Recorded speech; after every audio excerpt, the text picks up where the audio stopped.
Hi, welcome back to Space Thoughts. Today I'm going to do the second part of the video on salvage in outer space. Now, in part one, I took a big in-depth look into the maritime law surrounding salvage, contract salvage, pure salvage, and the law of fines. And at the end, I started talking about the Outer Space Treaty and outer space jurisprudence in general, and why outer space is not, the term salvage is not a proper term for an activity like this in outer space, and why some of those activities in the maritime context really don't fit into the jurisprudence of outer space law.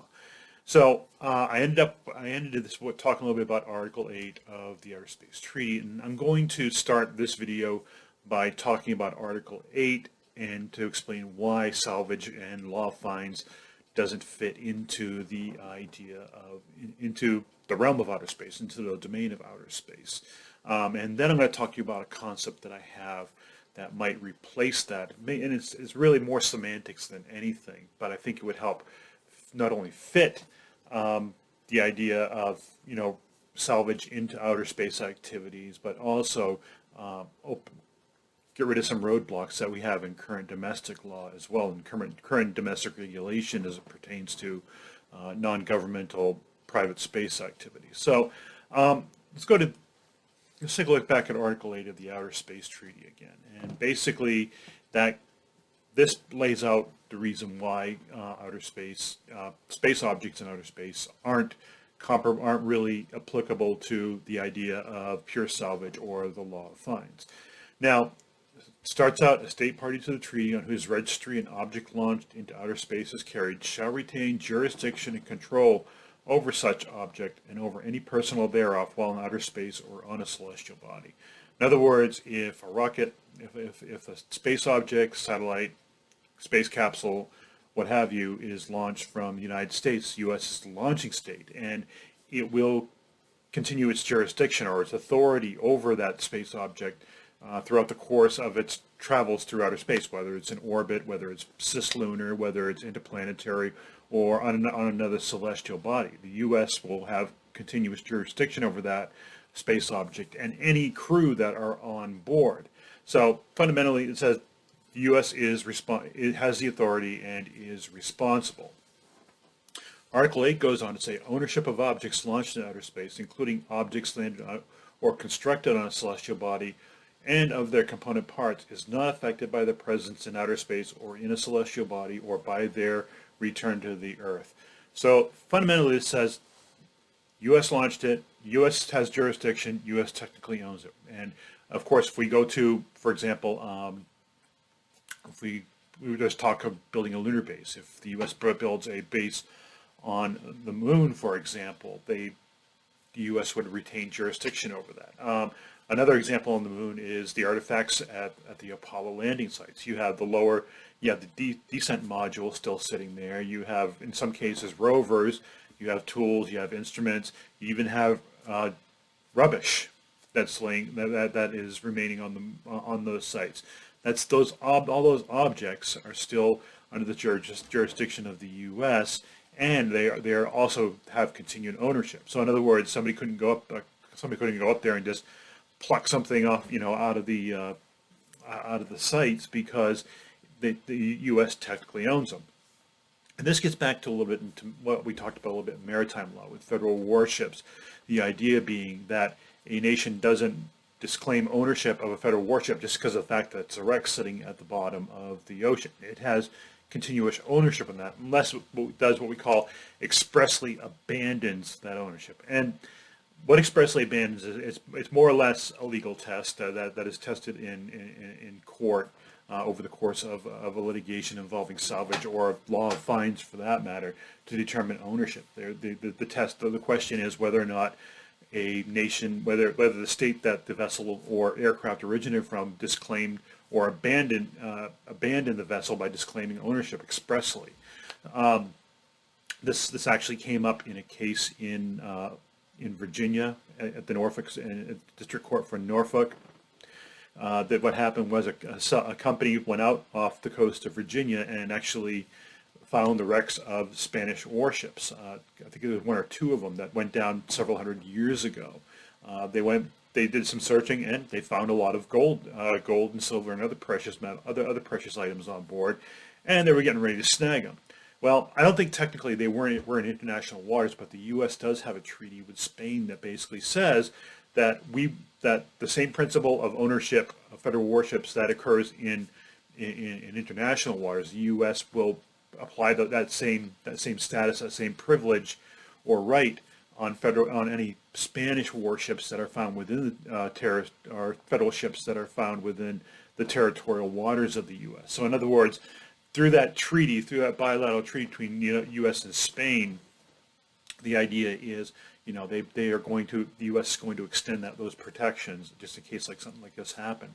Well, what happened was, in all essence, the company went to court and tried to get ownership under the law of fines, and of course, there was this treaty, and the Spanish government stepped in and said, no, we never expressly abandoned it, even though it's been hundreds of years.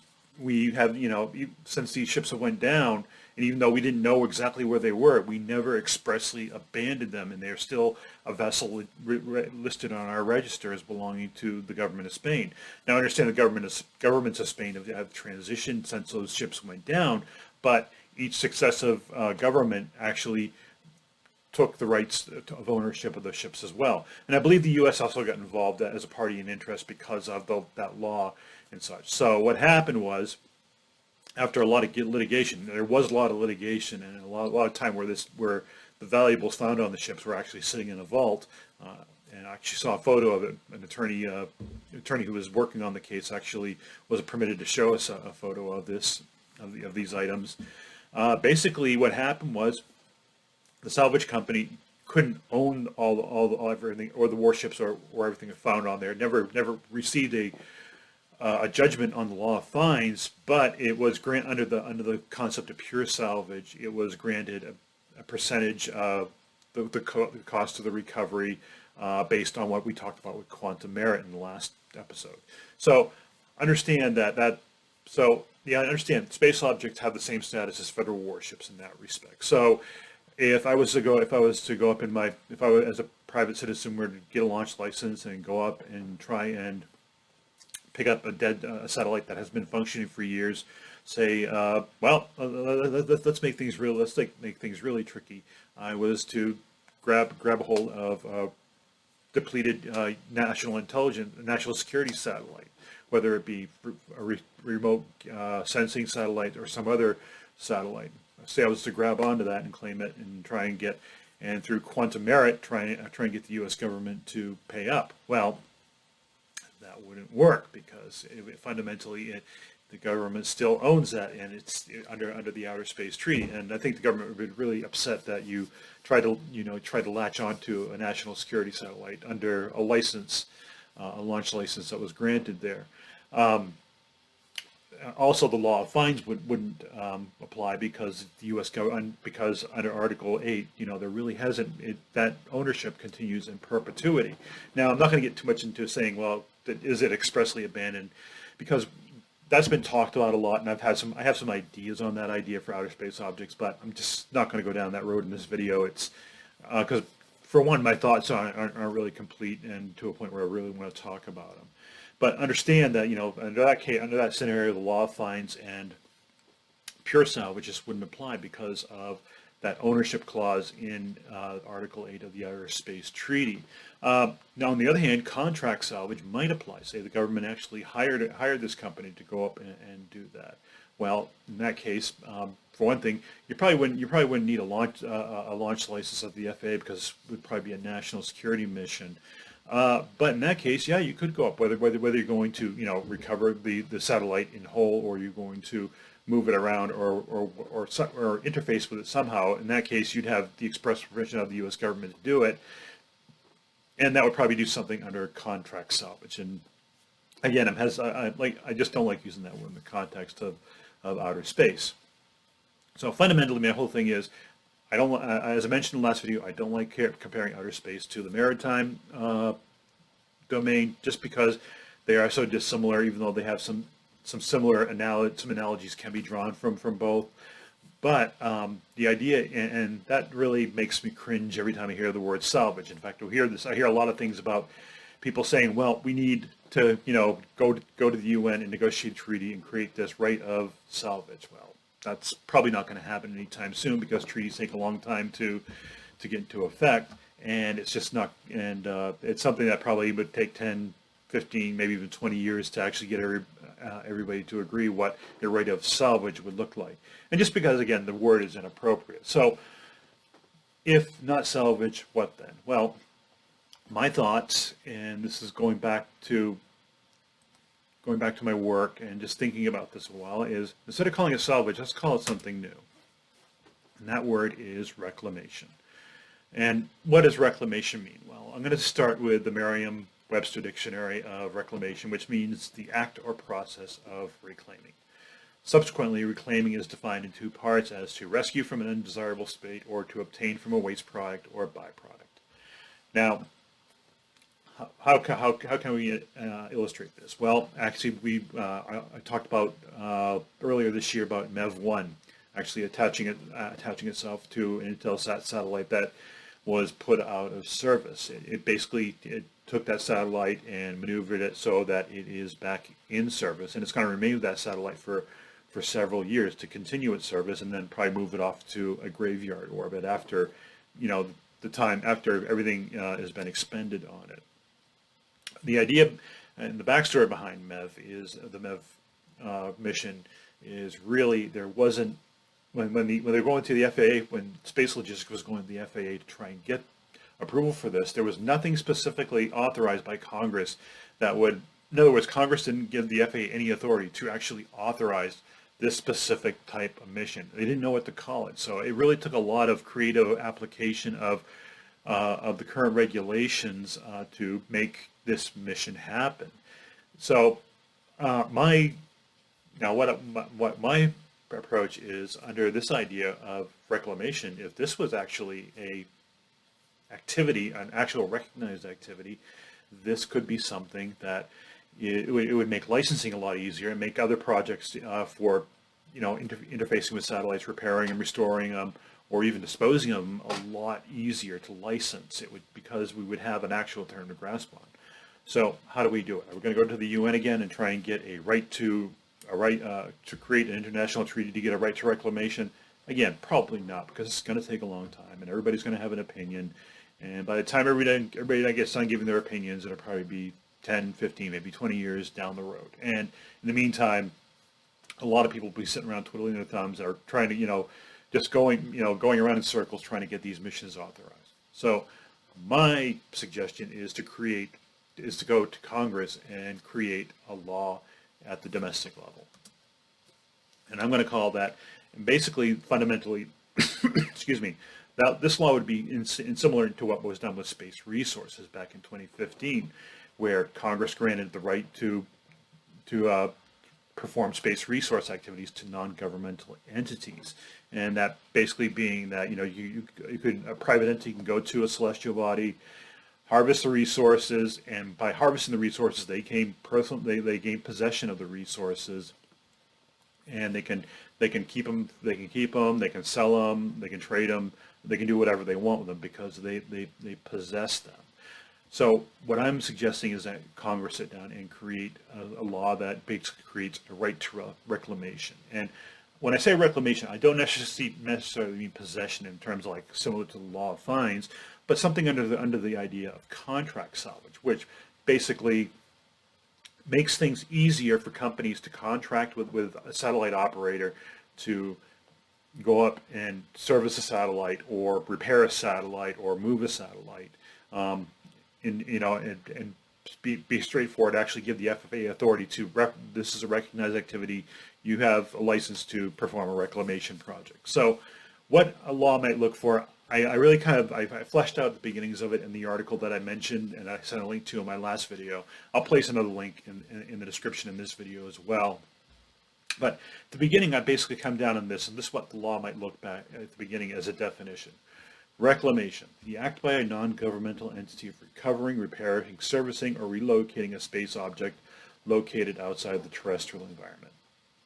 In other words, if a space object is outside of Earth's atmosphere, whether it's in orbit, whether it's cislunar space, whether it's on a celestial body, whether it's in interplanetary space, there is a non-governmentals have the right have a right to recover these, and of course, subject to licensing approval by the appropriate federal agency. Again, I think this could be done very quickly if Congress sat down and said we're going to make this law, and both the House and the Senate agreed to it. It could actually go into a new commercial space bill. It could be a standalone bill, but the idea is it would be a domestic law, and through that domestic law, it would, in my opinion, this would be what we call a bottom-up measure that would actually affect international law and an activity that might be recognized throughout internationally as well. Again, all under that Article 6 authorization and supervision provision of the Outer Space Treaty, but this would make it consistent with Article 8 of the Outer Space Treaty, because really, and I think it would place this out, it would make something specific to outer space instead of dragging the oceans into outer space or ocean law into outer space. This would be a unique item for outer space activities, and specifically for non-governmental organizations. Will it get done? Who knows? But it's a matter of the legislatures, and lobbying and getting the legislators sit down. But I think it would solve a lot of problems in terms of fundamentally, the hoops that Space Logistics LLC had to jump through in order to get MEV-1 and MEV-2 certified, licensed to actually launch and perform their missions. This would definitely be it would be something where if I want to perform a mission on my application, I want to perform reclamation activities and discuss reclamation activities, and the FAA would look at this and say, oh, reclamation, we recognize we have the authority by Congress to license these type of missions. So yes, we know what you're talking about. Just give us some details and go from there. It would save a lot of time, save a lot of money, and save a lot of paperwork from jumping through the hoops. It's a simple matter. This would fill in a lot of gaps that exist right now in current U.S. domestic space law. Again, will it happen? I don't know. But again, this is my idea as opposed to salvage. Because trust me, every time I hear somebody say about the right to salvage in outer space, it makes me cringe. It's because it's just so incongruent to into the outer space environment. The outer space, and just say it again, outer space is really its own animal. It's similar to Antarctica and has some analogies to the oceans, but otherwise we don't want to be dragging nautical terms or maritime legal terms into outer space. Reclamation would, in my opinion, be the means by which we could actually move forward with these types of activities and really get things hopping in outer space. I think something like this would actually open up a lot of opportunities for other companies to get involved in outer space, and might actually help with the space debris problem as well. So that's it for part 2, and actually for this 2-part series on salvage in outer space. Of course, feel free to comment, and I would ask you to, again, like and subscribe to the channel, and hit that little bell there, and every time I put up a new video, you'll get notified. And of course, I want to thank my subscribers who've stuck with me on the large gaps that I have in between videos. I do appreciate you, and like I said, please tell your friends and please share the videos. And the more popular the channel becomes, the more inclined I might be to actually sit down and do more of these videos. So until then, we're reaching the end of 2020, which has been a unusual year to say the least. Hope we're looking forward to a good 2021, and I want you to have a happy holidays and stay safe.